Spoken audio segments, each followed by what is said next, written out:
Teka to. Dito nga ay meron na naman Zilong na si Ryan TP.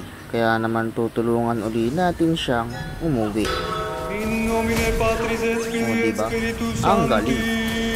Di ko alam ano pinaglalaban ni Atlas, kala yata niya meron siyang damage dito.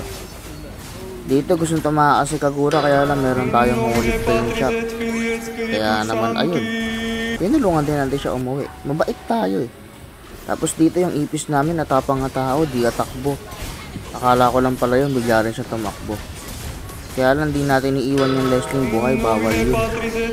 Kailangan lahat mabasbasan. Tapos dito yung Kagura, sira din yung TP kaya tutulungan din natin yung umuwi.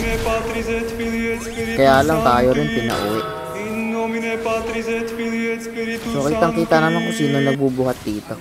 Yung iba iniisip nila wala daw heal kapag ka naka-damage build. Well actually mali sila. Makikita nyo dito kung gaano kalakas yung heal ni Father pagka naka-damage build.